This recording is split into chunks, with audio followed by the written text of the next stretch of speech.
नमस्कार किसान मित्रों, मैं कमला प्रसाद मौर्य सोनभद्र उत्तर प्रदेश से। आज मैं अपने पड़ोस के गांव में हूं। यहाँ जो किसान भाइयों की दुर्दशा हो रही है, उस दुर्दशा को देखकर मैं अपने आप को नहीं रोक पाया और आप लोगों से बात करने के लिए व्यग्र हो गया। यह क्या हो रहा है हम लोगों के साथ, हम किसानों के साथ, ज़रा इसको देखिए आप लोग। अभी मैं आपको दिखा रहा हूँ कि क्या बर्बादी हो रही है हम लोगों की। टमाटर की खेती हमारे ज़िले में बहुत ज़बरदस्त होती है और बहुत बड़े पैमाने पर खेती होती है टमाटर की और मिर्च की। तो आज मैं टमाटर की खेती आप लोगों को दिखा रहा हूँ और टमाटर के किसान की क्या दशा है हम उनसे जानने का प्रयास करते हैं। पहले हम आपको खेती और क्या हो रहा है ये मैं दिखाना चाहता हूँ। तो आइए चलते हैं, दिखाते हैं। तो मैं आपका परिचय जानना चाहता हूँ किसान भैया, बताइए अपना परिचय। हमारा नाम सुरेंद्र पटेल है। कहाँ निवास पड़ेगा भैया आपका? हलवई, घोरावल, सोनभद्र। अच्छा। तो ये आपका अपना खेत है? नहीं, किराए पर लिए हैं? किराए पर 15,000 बीघा का। 15,000 रुपया बीघा, माने 22,500 रुपया एकड़, 23,000 रुपया एकड़ पड़ा। जी। 23,000 रुपया एकड़ लिए हैं। तो इसमें आप टमाटर की खेती किए थे। हाँ। तो कुछ बेच पाए हैं अच्छे रेट में कि नहीं? नहीं, कुछ नहीं बेच पाए। कुछ नहीं बेच पाए? नहीं, वही 400 वाला एक गाड़ी बेचे थे। उसके बाद मतलब 400 रुपये कैरेट वाला में एक गाड़ी आपने बेचा था? जी। उसके बाद 60 रुपये, 100 रुपये, 70 रुपये यही हुआ। मतलब 60 रुपये, 100 रुपये, 70 रुपये कैरेट बेचना पड़ा? हाँ, बेचना पड़ा। तो उसमें तोड़ाई कितना रुपया कैरेट लग जाती है और भराई वगैरह? 30 रुपये कैरेट तोड़ाई है। 15 रुपये जो किसान लेते हैं, मतलब जो व्यापारी लेते हैं, 15 रुपये उसको भराई देते हैं पल्लेदारों को। अच्छा। तो मतलब अगर 50 रुपये में बिकेगा तो 50 रुपये में 25 किलो बिकता है। हाँ। तो 25 किलो में तो 30 रुपये तोड़ाई चली गई। मतलब 25 किलो टमाटर 20 रुपये में आप बेचते हैं? जी।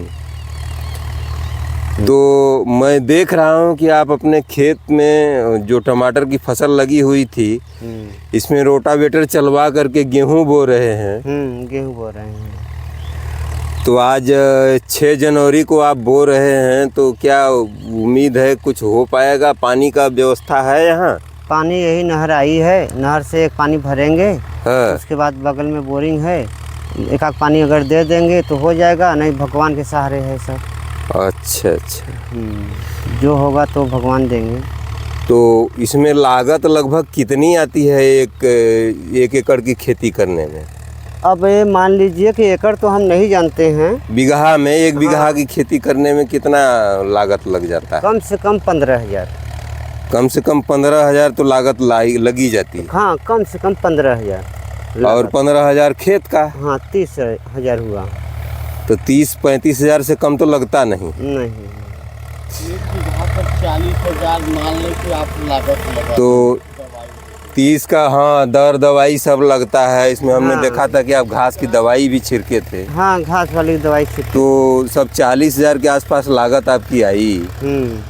और 40,000 की लागत में प्रति बीघा में आप कितना वसूल कर पाए हैं अभी? अरे कुछ नहीं कर पाए। मान लीजिए कि हमको कुल मिला जुला करके 5-7 लाख रुपया घाटे लगेगा। कम से कम 7 लाख रुपए आपको घाटा लगेगा? जी। 30 बीघा खेत है हमारा। 30 बीघा। ये 30 बीघा का प्लाट आपने लिया था? नहीं, ये 16 बीघा का है। अच्छा, 16 बीघा का आपने लिया था? हाँ, ये 16 बीघा का प्लाट है और बगल में है 10 बीघा का, फिर 5 बीघा का है, ऐसे प्लाट है। मतलब 2-3 जगह करके लिए हाँ, थे? 3 जगह। लेकिन इस साल आप एकदम फेल हो गए, इतना नुकसान हो गया? नुकसान हो गया भैया, क्या करें। तो इसमें सरकार कुछ आपको मदद करेगी? बीमा उमा कराए थे आप? बीमा तो नहीं कराए हैं, लेकिन कुल मिला के क्या बताएं, सरकार मदद करेगी कि नहीं करेगी वो तो उन्हीं जाने। हम बीमा नहीं कराए हैं। हम ये देख रहे हैं कि रोटावेटर आपका चल रहा है और आपका ये गेहूं जो है इसमें छींट दिए हैं। हमको तो नहीं लगता कि गेहूं से ये आपका खर्चा बर्चा वसूल हो पाएगा। इसलिए छींट दिए कि हो सकता है अगर भगवान पानी बरस दें तो कम से कम भूसवा तो हो जाएगा। अब थोड़ा बहुत अगर 2-3 कुंटल बीघा अगर छोड़ेगा तो खाने के लिए कुछ होगा। 15 सही कह रहे हैं। अब तो जो गया वो गया। तो इसके लिए कुछ धरना प्रदर्शन या कोई भी डिमांड कुछ आप लोगों ने नहीं किया? क्या करें? डीएम के माध्यम से? नहीं भैया, कुछ नहीं किए डीएम से। क्या बहुत दर्द होता है सीने में, लेकिन अब हम लोग करें क्या? या मैं अपने किसान भाइयों को इसलिए दिखाना चाहता हूं कि किसी भी एक तरह की फसल को पूरी तरह से स्वीकार करके इस तरह से खेती करना खतरे से खाली नहीं है। तो कृपया इस तरह का फैसला लेने से बचें। इसमें ज़रूर 1-2 तरह की फसलें मिक्स करके खेती करनी चाहिए। जैसे अगर इसमें अरहर भी होती तो शायद कुछ कल्याण हो जाता। हाँ, अगर रहल होत ना तो ये ना हो, तो ये कल्याण ना हो तो जो आपका गेहूं होत हो, गेहूं में प्रॉब्लम आवत हो, गेहूं बोवे के पड़त हो, उलट पलट के बोवे के न पड़त, कम से कम रहर कुछ हो जाए। हाँ, रहरिया 2-4 कुंटल हो जाता ये होत कि चला कुछ होगा। तो आप लोग देख रहे हैं किसान भाइयों, इनकी दशा और दुर्दशा को किसान भाइयों देख करके आप खुद समझ रहे होंगे कि क्या तकलीफ़ गुजर रही होगी, जिनका 5-7 लाख रुपए इस तरह से झटके में समाप्त हो जाता है। और फिर 12 महीने इंतज़ार करना पड़ता है कि फिर वह रकम तो रिकवरी हो नहीं पाएगी। अगली फसल से सिर्फ यह उम्मीद आदमी करेगा कि कम से कम उसकी रोजी रोटी चलती रहे। तो हमारे देश क्या पूरे विश्व की लगभग यही दशा है किसानों की। जहाँ भी देखिए हर जगह यही स्थिति है और किसानों के विषय में ये सरकार कुछ नहीं सोचती है। मैं सरकार से यही अनुरोध करूँगा कि इस तरह से भी जो फसल का बीमा होता है उसमें बाकायदा अपने कर्मचारियों को भेज करके और जहाँ भी जिस प्लाट पर जिस किसान की खेती हुई है उसका निःशुल्क बीमा कराया जाए, कोई शुल्क न लिया जाए। और इस तरह का नुकसान होने पर ज़रूर से ज़रूर उसको मुआवजा मिले, कम से कम उसकी लागत का दोगुना मिलना चाहिए। अगर लागत 30,000 रुपये बीघे आती है या 40,000 रुपये बीघे आती है तो उसको कम से कम 80,000 रुपये बीघे तो मिलना ही चाहिए। किसान घाटे में काम करके कितने दिन चल सकता है? पूरी दुनिया में कोई ऐसा उद्योग धंधा नहीं है जो घाटे में चल करके और बिजनेस करता रहेगा जीवन भर। लेकिन किसान हर समय घाटे में रहता है, इसके बावजूद वो इस धंधे को नहीं छोड़ रहा है। ये क्या विडंबना है, कुछ समझ में नहीं आ रहा है। तो किसान भाइयों, मैं इनकी दशा और इनसे मैं बात करके यह मैं आपको बताने का प्रयास किया हूँ कि इस तरह के रिस्क से भी बचिए और फसलों में निश्चित रूप से इंटरक्रॉपिंग ज़रूर कीजिए। अभी मैंने एक वीडियो डाला था जिसमें एक किसान भाई ने मिर्च के खेत में अरहर लगाया था और उनकी अरहर लगभग 6 कुंटल के आसपास जाएगी, इतनी अच्छी अरहर थी। और उन्होंने मिर्च से भी कुछ पैसा अर्निंग कर लिया था।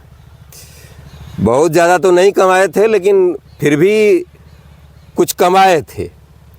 तो अरहर की वजह से अब वो घाटे में नहीं रहेंगे। तो इस तरह का भी उपक्रम किसान को करना चाहिए। केवल एक फसल के सहारे रह करके अपने जीवन को इस तरह से बर्बाद नहीं करना चाहिए। तो और अपने किसान भाइयों से आप क्या कहना चाहेंगे? जो लोग ये वीडियो आपका देखेंगे उनसे क्या कहना चाहेंगे? हम तो यही कहेंगे कि अच्छे से काम करें, जहाँ पानी का साधन हो वही फसल लगाएं। और क्या कहें, यहाँ तो पानी का साधन है नहीं, भगवान का सहारा है सिर्फ।